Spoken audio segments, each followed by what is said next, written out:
हरे कृष्णा। ओम नमो भगवते वासुदेवाय।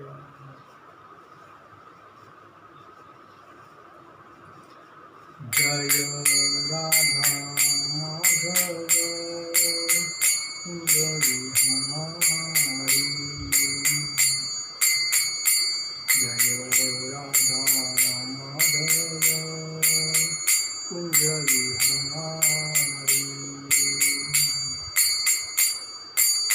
गोपीजन वल्लभ गिरिवरधारी। यशोदानंदन व्रज जनरंजन यमुना तीरावनचारी। राधा माधव कुंज बिहारी। हरे कृष्णा कृष्णा कृष्णा हरे हरे। हरे राम राम राम हरे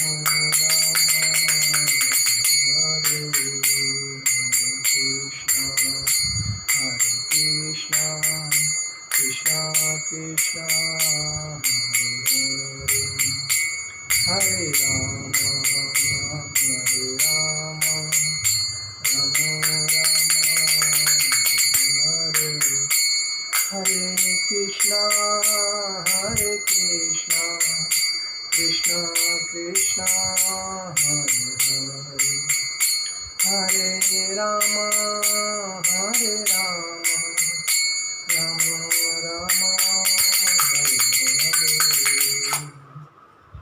जगद्गुरु श्रील प्रभुपाद महाराज की जय। ओम अज्ञानतिमिरान्धस्य ज्ञानजनशलाकया चक्षुरुन्मीलितेन तस्मै श्रीगुरुवे नमः। श्रीचैतन्यमनोभीष्टस्थापित येन भूतले स्वयरूपकदामहं ददाति स्वपदाकं। वन्देह श्रीगुरु श्रीयुपदकमल श्रीगुरुवैष्णवाञ्च श्रीरूपसाग्रजात सहगण रघुनाथान्वित संजीवम् साद्वैत सावधूत परिजन सहित कृष्ण चैतन्य देव श्री राधा कृष्ण पादान सहगण ललिता विशाखान्वितांच। हे कृष्ण करुणा सिंधु दीनबंधु जगतपते गोपेश गोपिका कांत राधा कांत नमोस्तुते। तप्त कांचन गौरांगी राधे वृंदावनेश्वरी विशुभानुसुते देवी प्रणमामि हरिप्रिये। वाञ्छाकल्पतरुभ्यश्च कृपा सिंधु भवच पतितानां पावनेभ्यो वैष्णवेभ्यो नमो नमः। नमो ओं विष्णुपादाय कृष्णप्रेष्ठाय भूतले श्रीमते भक्तिवेदांत स्वामी इति नामिने। नमस्ते सारस्वते देवे गौरवाणी प्रचारणे निर्विशेष शून्यवादी पाश्चात्यदेशतारिणे। जय श्री कृष्ण चैतन्य प्रभु नित्यानंद श्री अद्वैत गदाधर श्रीवासादि गौर भक्तवृंद। हरे कृष्ण कृष्ण कृष्ण हरे हरे। हरे राम राम राम हरे। श्री श्री गौरताई भगवान की जय। श्री श्री कृष्ण बलराम जी भगवान की जय। ललिता विशाल श्री श्री राधा श्याम सुंदर जी भगवान की जय। श्री श्री जगन्नाथ जी सुभद्र बलदेव जी भगवान की जय। ओम नमो भगवते वासुदेवाय। ओम नमो भगवते वासुदेवाय। ओम नमो भगवते वासुदेवाय। अधिक मास चालू है, पुरुषोत्तम मास बोलते हैं इसको। आज हम लोग अधिक मास पुरुषोत्तम मास के बारे में बात करेंगे। अध्याय 15वां है। ऊर्ध्वमूलमध्यशाखमश्वस्थ प्रावुरव्ययमः छन्दासि यस्त्रपर्णानि यस्तवेद स वेदवित्।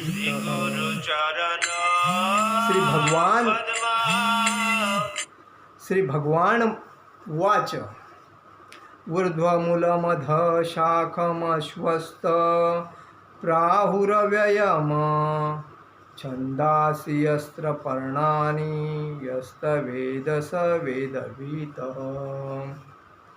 श्री भगवान वाच, भगवान ने कहा, ऊर्ध्व म्हणजे मूलता ऊपर की और जड़े, अध म्हणजे नीचे की ओर, शाखम म्हणजे शाखा है, अश्वस्थ स्थम अश्वस्थ वृक्ष को प्राहु म्हणजे कहा गया है. अव्ययम म्हणजे शाश्वत, छंदासी म्हणजे वैदिक स्तोत्र, यस्त म्हणजे जिसके, प्रणानी म्हणजे पत्ते, य म्हणजे जो कोई, तम म्हणजे उसको, वेद म्हणजे जानता है, स म्हणजे वो, वेद म्हणजे वित्त, वेदों का ज्ञान. भगवान ने कहा जाता है कि एक शाश्वत अश्वस्थ वृक्ष है जिसकी जड़ें तो ऊपर की ओर है और शाखाएं नीचे की ओर तथा पत्तियां वैदिक स्तोत्र है. जो इस वृक्ष को जानता है वह वेदों को ज्ञाता है, वेदों का ज्ञाता है. देखिए वह ये जो बात कही है, ये वट वृक्ष जिसको हम लोग वट वृक्ष बोलते हैं, और सत्यनारायण महापूजा के लिए उस प्रसाद देने के लिए उसके पत्ते भी हम लोग यूज़ करते हैं. और इस पेड़ की जो ख्याति है भगवान विष्णु के साथ है, और वही उस पेड़ को जो जानता है, क्योंकि उसके मूल ज़मीन में भी रहती है और मूल ऊपर से लटकते भी रहते हैं, जो फांदी के ऊपर से आती है वो नीचे तो इसका महत्व बहुत ही कुछ दिया, यही इस अध्याय में दिया है. देखते हैं तात्पर्य क्या है. भक्ति योग की महंता की विवेचना के बाद यह पूछा जा सकता है, वेदों का क्या प्रयोजन है. इस अध्याय में बताया गया है कि वैदिक अध्ययन का प्रयोजन कृष्ण को समझना है. वैदिक अध्ययन का प्रयोजन क्या है? कृष्ण भक्ति को समझना है, कृष्ण को समझना है, विष्णु को समझना है, विष्णु भगवान को समझना है. अतएव जो कृष्ण भावना भावित है, जो भक्त में रत है, वह वेदों को पहले ही जानता है. जो कृष्ण भावना भावित जो भक्त है, विष्णु की पूजा जो करते हैं, कृष्ण की जो पूजा करते हैं, वो पहले से ही जानते हैं, वेदों को जानते हैं. इस भौतिक जगत के बंधन की तुलना अश्वस्थ के वृक्ष से की गई है. इस भौतिक जगत की तुलना किसके साथ की गई है? कि इस वृक्ष के साथ की गई है. जो व्यक्ति सकाम कर्मों में लगा है उसके लिए इस वृक्ष का कोई अंत नहीं है. वह एक शाखा में दूसरी में और दूसरी से तीसरी में घूमता रहता है. इस जगत रूपी वृक्ष का कोई अंत नहीं है, और जो इस वृक्ष में आसक्त है उसकी मुक्ति की कोई संभावना नहीं है. वैदिक स्तोत्र जो आत्मोन्नति के लिए है, आत्मोन्नति के लिए है, वे ही इस वृक्ष के पत्ते हैं. इस वृक्ष की जड़ें ऊपर की ओर बढ़ती है, क्योंकि वे इस ब्रह्मांड के सर्वोच्च लोक है प्रारंभ होती है, जहाँ पर ब्रह्मा स्थित है. यदि कोई इस मोह रूपी अविनाशी वृक्ष को समझ लेता है तो वह इससे बाहर नहीं निकल सकता. बाहर निकलने की इस विधि को जानना आवश्यक है. पिछले अध्यायों में बताया जा चुका है कि भवबंधन से निकलने की कई विधियां हैं. हम 13वें अध्याय तक यह देख चुके हैं कि भगवत भक्ति ही सर्वोत्कृष्ट विधि है. भक्ति का मूल सिद्धांत है भौतिक कार्यों से विरक्ति तथा भगवान की दिव्य सेवा के अनुरक्ति. इस अध्याय में प्रारंभ से संसार में आसक्ति तोड़ने की विधि का वर्णन है. देखिए इसके पहले भी हम लोग बताया गया है, कृष्ण भक्ति सर्वश्रेष्ठ भक्ति है. और कृष्ण भक्ति करने के बाद जो आदमी भागवत धाम में जाता है, वो लोग वृंदावन धाम में जाता है, भगवान के धाम में जाता है, उसको पुनर्जन्म नहीं है. क्योंकि उधर ना बुढ़ापा है, ना बीमारी है, ना प्रकाश का ना तकलीफ, किसी का नहीं. उधर वो जो है वो वैकुंठ मतलब गोलोक वृंदावन भागवत धाम है. उधर किसी दुख नहीं है, उधर सुख ही सुख है. लेकिन उधर जाना है तो उसके लिए क्या करना पड़ेगा कि कृष्ण भक्ति, विष्णु भक्ति, राम भक्ति, ये जो भक्ति है उसमें खुद को समर्पित, पूर्णतः समर्पित करना है, स्वार्थ के लिए नहीं. ये कलयुग है, कलयुग में हर आदमी यही सोचता है मेरा फ़ायदा कैसा हो, प्रॉपर्टी कैसा है, पैसा कैसा मिले, ये उसके पीछे लगा है. और अंधकार में पुनरस जन्म पुनरस मरण इस चक्कर में फंसा पड़ता है, और वो मानव जन्म का वैल्यू नहीं समझने के बाद वो वापस उस जन्म में जाता है. कोई अलग कुत्ता, बिल्ली, शुअर ऐसे योनि में जाके अपना लाइफ बर्बाद करता है. इसीलिए भगवान बोलते हैं संसार की जड़ें ऊपर क्यों बढ़ती है? इसका अर्थ है कि ब्रह्मांड के सर्वोच्च लोक से पूर्ण भौतिक पदार्थ से यह प्रक्रिया शुरू होती है, वहीं से सारे ब्रह्मांड का विस्तार होता है, जिसमें अनेक लोग उसकी शाखाओं के लिए रूप में होते हैं। इसके फल जीवों के कर्मों के फल के अर्थात धर्म, अर्थ, काम तथा मोक्ष के द्योतक होते हैं। यद्यपि इस संसार में ऐसे वृक्ष का जिसकी शाखा है नीचे की ओर हो तथा जड़ें ऊपर की ओर हो, कोई अनुभव नहीं है, किंतु बात कुछ ऐसी ही है। ऐसा वृक्ष जलाशय के निकट पा जाता है। हम देख सकते हैं कि जलाशय के तट पर उगे वृक्ष का प्रतिबिंब जल में पड़ता है तो उसकी जड़ें ऊपर तथा शाखाएं नीचे की ओर दिखती है। दूसरे शब्दों में यह जगत रूपी वृक्ष आध्यात्मिक जगत रूपी वास्तविक वृक्ष का प्रतिबिंब मात्र है। इस आध्यात्मिक जगत का प्रतिबिंब हमारी इच्छाओं में स्थित है। जिस प्रकार वृक्ष का प्रतिबिंब जल में रहता है, इच्छा ही इस प्रतिबिंब भौतिक प्रकाश में वस्तु के स्थित होने का कारण है। जो व्यक्ति इस भौतिक जगत से बाहर निकलना चाहता है, उसे वैश्विक अध्ययन से के माध्यम से इस वृक्ष को भलीभांति जान लेना चाहिए, फिर वह इस वृक्ष से अपना संबंध विच्छेदन कर सकता है। देखिए, वापिस वही कहा गया है कि इस संसार से अगर मुक्त होना है तो उस वृक्ष को अच्छी तरह पहचान लो, क्योंकि वो वृक्ष जो वड है, वट वृक्ष है, उसका नीचे भी मूल रहता है और ऊपर से भी लटकता रहता है। मतलब जो आदमी पुण्य कर्म करके भक्ति में रहेगा, वो आदमी को वापिस पुनर्जन्म आना नहीं पड़ेगा, वो भागवत धाम जाएगा, गोलोक धाम जाएगा। लेकिन जो माया के जाल में फंसा रहेगा, वो वापिस जन्म लेके दूसरे योनि में जाके वापिस जन्म लेगा, यही पता है। यह वृक्ष वास्तविक वृक्ष का प्रतिबिंब होने के कारण वास्तविक प्रतिरूप है। आध्यात्मिक जगत में सब कुछ है। ब्रह्म को निर्विशेषवादी इस भौतिक वृक्ष का मूल मानते हैं और सांख्य दर्शन के अनुसार इसी मूल के पहले प्रकृति, पुरुष और तब 3 गुण निकलते हैं और फिर 5 स्थूल तत्व, 5 महाभूत, फिर 10 इंद्रिया, दशेंद्रिय, मन आदि। इस प्रकार के सारे संसार को 24 तत्वों के विभाजित करते हैं।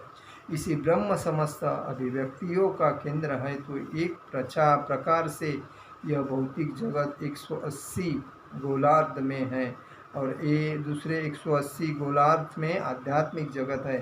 चूँकि यह भौतिक जगत उल्टा प्रतिबिंब है, यह आध्यात्मिक जगत में भी इसी प्रकार की विविधता होनी चाहिए।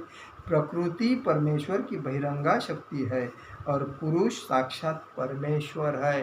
प्रकृति क्या है? बहिरंगा शक्ति है, भगवान की बहिरंगा शक्ति है, और पुरुष साक्षात परमेश्वर है। इसकी व्याख्या भगवद गीता में हो चुकी है।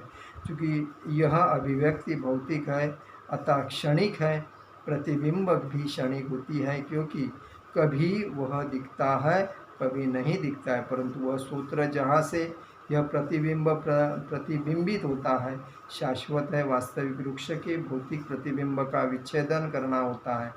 जब कोई कहता है कि अमुक व्यक्ति वेद जानता है, तो इससे समझ जाना चाहिए कि वह इस जगत की आसक्ति से विमेच्छ करना जानता है। यदि वह इस विधि को जानता है तो समझिए कि वह वास्तव में वेदों को जानता है। जो व्यक्ति वेदों के कर्मकांड द्वारा आकृष्ट होता है, वह इस वृक्ष की सुंदर हरी पत्तियों से आकृष्ट होता है। वह वेदों के वास्तविक उद्देश्य को नहीं जानता। वेदों का उद्देश्य भगवान ने स्वयं प्रकट किया है और वह है प्रतिबिंब है, जो प्रतिबिंबित वृक्ष के को काट कर आध्यात्मिक जगत के वास्तविक वृक्ष को प्राप्त करता है। देखिए, इसमें यही बताया गया है कि वटवृक्ष जब आदमी जन्म मृत्यु के चक्कर में जन्म लेके आता है धरती पे, तो उसमें भक्ति करना जरूरी है। अगर भक्ति करके वो भागवत धाम जाता है तो उसको पुनर्जन्म नहीं है। अगर वो नहीं करता है तो वापस उसको पुनर्जन्म में आना पड़ता है, कोई योनि में जाना पड़ता है। यही उस वृक्ष का प्रतिबिंब है। और वृक्ष को जानते ही हर आदमी को यही समझना चाहिए कि मुझे वापस नहीं आना है इस कलयुग में, इस दुखालय में, तो मुझे कृष्ण भक्ति करनी है और कृष्ण भक्ति सबसे बड़ी भक्ति है। आज हम लोग इसके बारे में बात करेंगे, जो अधिक मास जो चल रहा है उसके बारे में।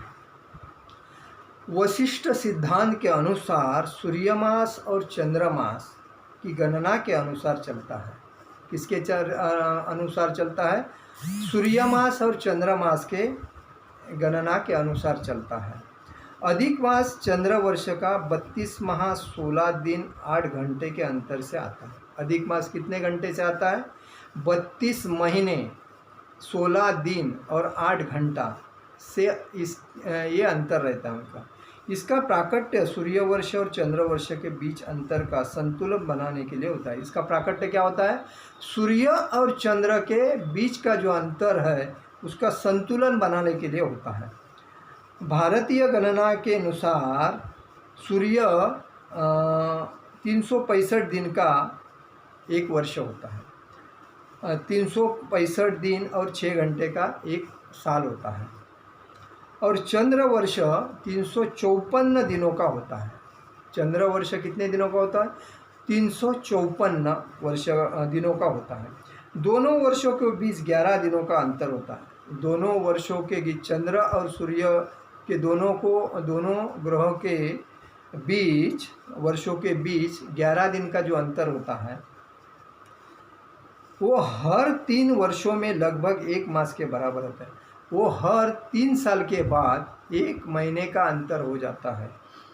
इस अंतर को पाटने के अंतर हर दिन साल में एक चंद्रमास अस्तित्व में आता है। इसको समान लेवल लाने के लिए हर 3 साल के बाद एक चंद्रमास आता है, उसको ही अधिक मास कहते हैं।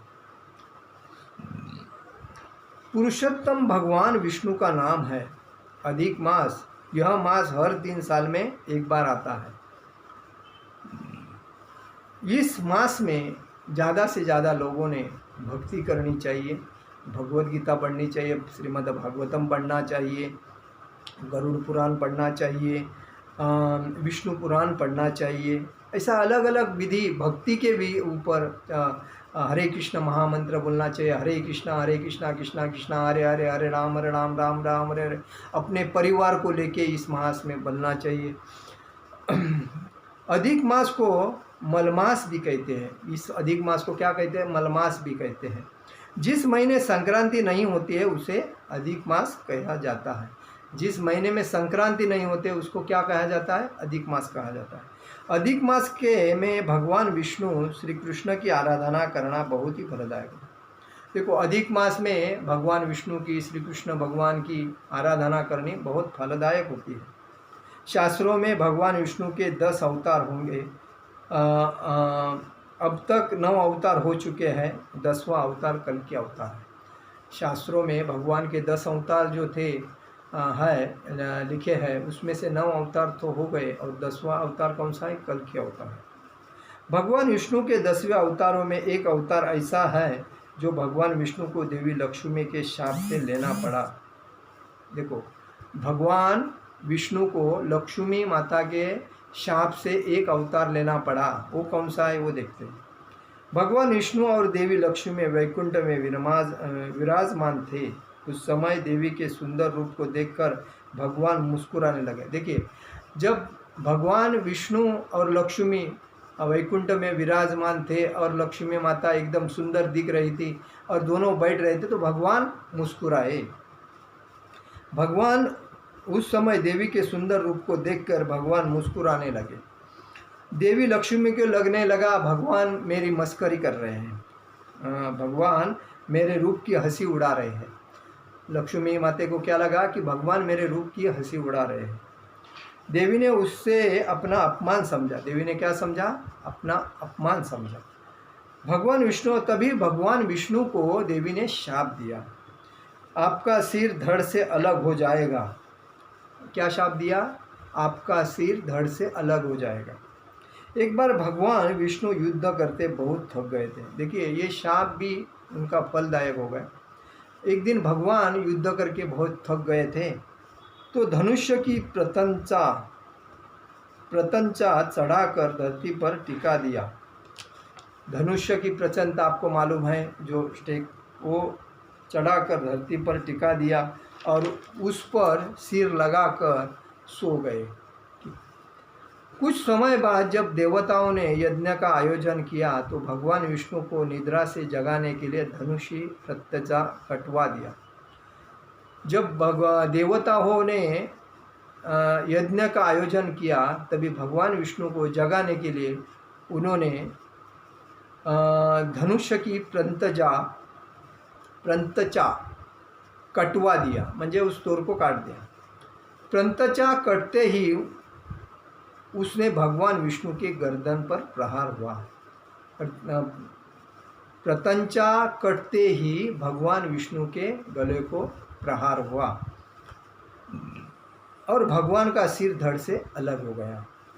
इसके बाद आदि शक्ति का देवताओं ने आह्वान किया। उसके बाद जब भगवान विष्णु का सर कट गया तभी देवताओं ने आदि शक्ति देवी की आराधना की।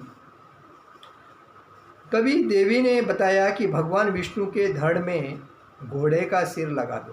तभी देवी ने क्या कहा, भगवान विष्णु के सिर को घोड़े का सिर लगा दो। देवताओं ने विश्वकर्मा के सहयोग से भगवान विष्णु के धड़ में घोड़े का सिर जोड़ दिया। विश्वकर्मा ये भी भगवान का रूप है और वो जब कोई भी काम करना है तो विश्वकर्मा को बुला के ही वो काम किया जाता है। जब भगवान विष्णु का जो सर जो धड़ से अलग हो गया तभी घोड़े का सर बिठाना था, तभी विश्वकर्मा जी को बुला के उनका घोड़े का सर उसके शरीर में बिठा दिया, जोड़ दिया। यह अवतार हयग्रीव अवतार कहलाता है। उस अवतार को क्या कहलाते हैं, हयग्रीव अवतार कहलाते हैं।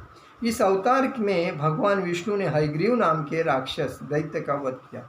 इस अवतार, ये जो अवतार हुआ भगवान का, घोड़े का सर और शरीर मानव का शरीर, इस हयग्रीव अवतार से भगवान ने एक दैत्य का वध किया था, जिसे देवी ने वरदान प्राप्त हुआ था कि मृत्यु केवल जिसका सर, मतलब देवी ने उस दैत्य को आश्वासन दिया था, वरदान दिया था कि तुम्हारा अंत वही करेगा जिसका शरीर रहेगा इंसान का और सर रहेगा घोड़े का, वही तुम्हारा अंत करेगा।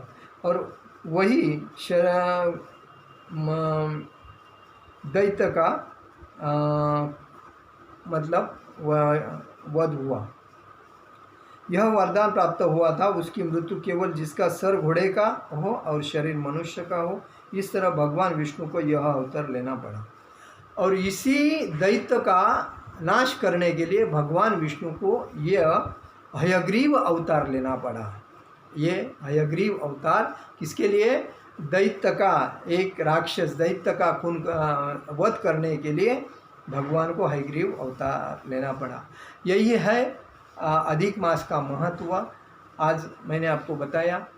आज ज़्यादा से ज़्यादा लोगों ने भक्ति करनी चाहिए, ज़्यादा से ज़्यादा लोगों ने मंत्र बोलना चाहिए, हरे कृष्णा कृष्ण कृष्ण हरे हरे, हरे राम राम राम हरे हरे।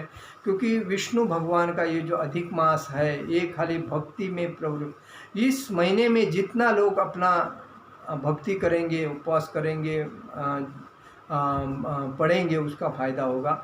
और अपने आयुष्य में भक्ति से बढ़कर कुछ नहीं है, इसलिए हर आदमी ने यही समझना चाहिए, भक्ति सर्वश्रेष्ठ है, हमें भक्ति करनी चाहिए।